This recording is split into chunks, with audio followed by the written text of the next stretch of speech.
É isso aí, meus amigos. E olha só, virando a chave aqui, Morning Show tem dias, falando de casos ali que inspiram cuidados, casos tensos, mas a gente também tem que trazer aqui discussões sobre o nosso dia a dia. Presença ilustre aqui com a gente, nosso querido neuropsicopedagogo, eu amo falar essa palavra, tá certo? Neurocomunicador, melhor dizendo. Não deixa de ser uma espécie de neuropsicopedagogo, sinceramente. Nosso neurocomunicador, autoridade no assunto, William Borghetti, professor. Fala, Marinho. Mestre, obrigado pela presença aqui. Beleza, eu que agradeço. E falar neuropsicopedagogo assim de primeira é um treino, mas o meu é o neurocomunicação. É o cafezinho do mano. É o cafezinho do mano. Mas vamos que vamos. Olha só, obrigado pela presença aqui. E acho que o que, enfim, traz você aqui hoje é a gente propor a seguinte pergunta, né? Quando que o adolescente vira a chave? Vocês com certeza sabem do que eu estou falando. Porque passa ali, com certeza, ali daquele amor aos pais, aquela explosão de raiva, rebeldia, e a gente tentar primeiro identificar quando que é essa fronteira, né? Quando é que é esse clique, como lidar com isso, como entender essa fase de embate que pode acabar sendo determinante para o futuro da relação entre pai e filho, mãe e filho. Conta pra gente um pouco a partir da tua experiência e os casos que chegam até você. Muito bom. É interessante dizer que quando a pessoa, a mulher ali está grávida, o casal descobre que está grávido, né? Tem ali o chá de bebê, tem o encontro, tem a roupinha, tem o quarto, quando gorfar vai usar essa roupinha e tal. E esse mesmo casal não se prepara para a adolescência, né? E se tudo der certo com esse bebê, ele vai chegar na adolescência.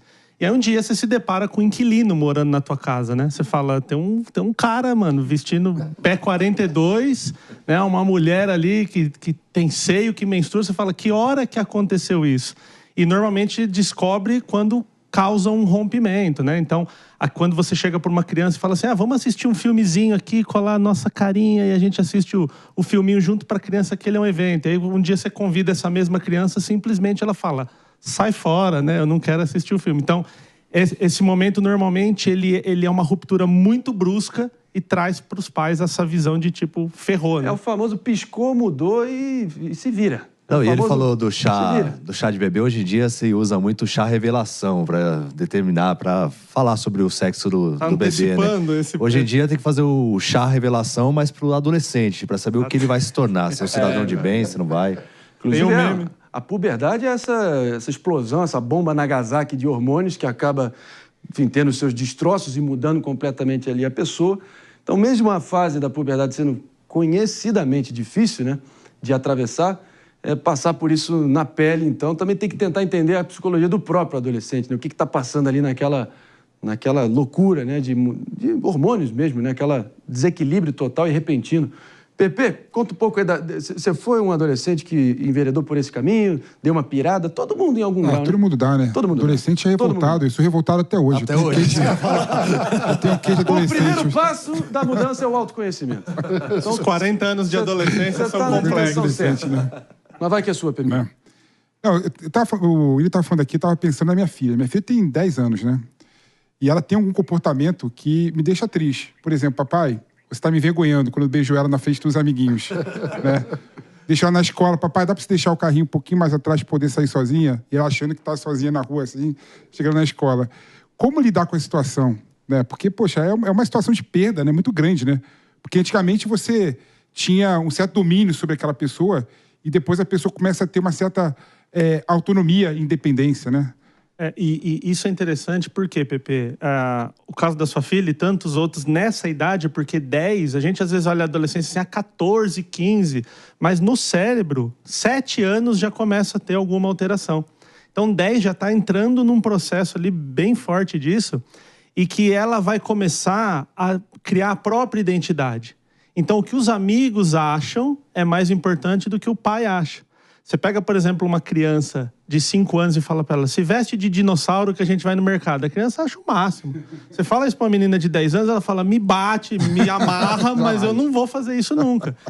Então, essas visões, elas são interessantes porque mostra que... Tem um livro muito legal, que aliás recomendo, da Suzana Herculano Rosel, chama O Cérebro Adolescente, e ela diz que a questão da reprodução altera totalmente o comportamento, porque agora eu preciso ser interessante para o mundo, eu preciso empurrar a fronteira, né? Eu preciso descobrir coisas novas. Isso muitas vezes cria um Google, uma Apple da vida, né? Empurrar a fronteira e muitas vezes dá a cabeçada. Mas como vocês disseram, a gente fez também, isso passa, mas de fato agora, né? O que o público acha ali, o que a galera que está em volta acha é mais importante do que os pais.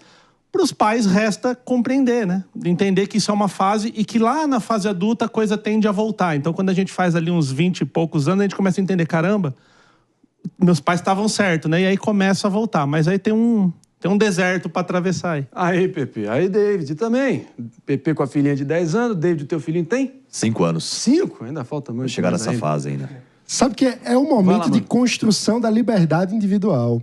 Porque nós nascemos sendo constituídos pelos nossos pais, né? Os nossos pais são responsáveis por nos cuidar. Então, a criança, ela é muito dependente. A adolescência é o momento que o desejo de ser um indivíduo, ou seja, um ser humano autônomo, que pensa pela própria cabeça, começa a emergir. E ele emerge pela negação daquilo que nos constituía. Então, há esse momento de afirmar a diferença em relação aos pais. E depois, quando você passa a ser dono de si, né, quando a situação estabiliza um pouco, aí você pode, digamos assim, se reconciliar com aquilo que você tentava negar, não porque você não gostava, mas porque você queria encontrar aquilo que não era simplesmente herdado, mas era legitimamente seu, né? Então, eu acho um momento muito bonito para a liberdade. Vamos aplaudir essa fala. Cadê Glauco? Cadê Glauco? Pelo amor de Deus, merece essa frase. Pelo amor de Deus, terminou em grandíssimo estilo.